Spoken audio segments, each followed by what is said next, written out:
कभी किसी ने आपको किसी जगह जाने से सिर्फ इसीलिए मना किया है क्योंकि वो जगह जिंदा लोगों के लिए नहीं है? मैं आरव हूं और मैं ये कहानी आज पहली बार किसी से साझा कर रहा हूं क्योंकि अब मैं समझ गया हूं।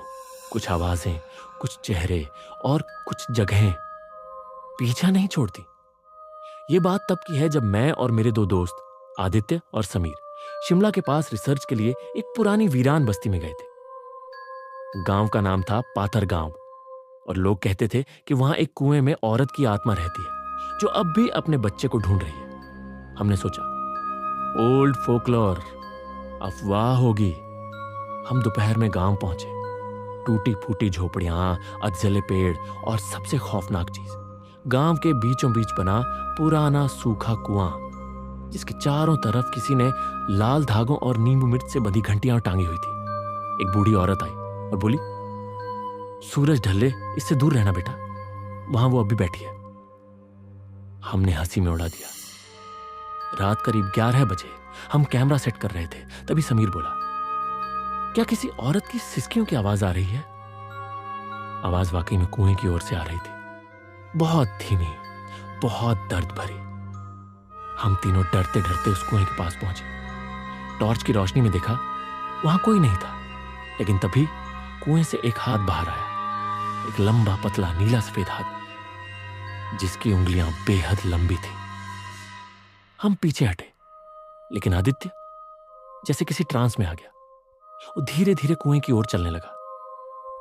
मैं और समीर उसे खींचने गए, लेकिन तभी कुएं के अंदर से एक औरत बाहर निकली। लंबे बाल, उलझे हुए चेहरे पर सिर्फ 2 सफेद आंखें जिनमें पुतलियां नहीं थीं।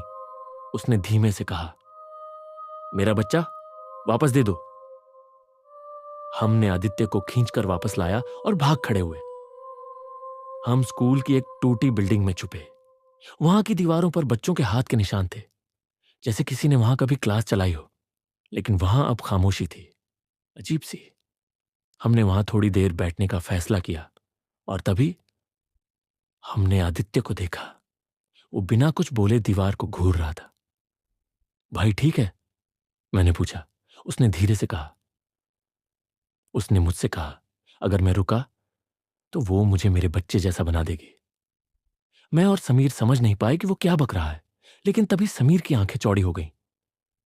मैंने पलट के देखा, कुर्सी के पीछे वही औरत खड़ी थी, लेकिन इस बार उसकी गोद में एक पुतला था जो धीरे धीरे करवट ले रहा था, और उस पुतले का चेहरा मेरे दोस्त आदित्य से मिलता था। हम चीख कर भागे, दरवाजा खोलना चाहा, लेकिन कुंडी खुद ब खुद बंद हो गई। औरत ने कहा, अब तुम्हारी बारी है। मैं बेहोश हो गया। सुबह मेरी आंखें गांव से कई किलोमीटर दूर जंगल में खुली। मैं जमीन पर पड़ा था और सिर्फ मैं ही था। आदित्य और समीर गायब थे।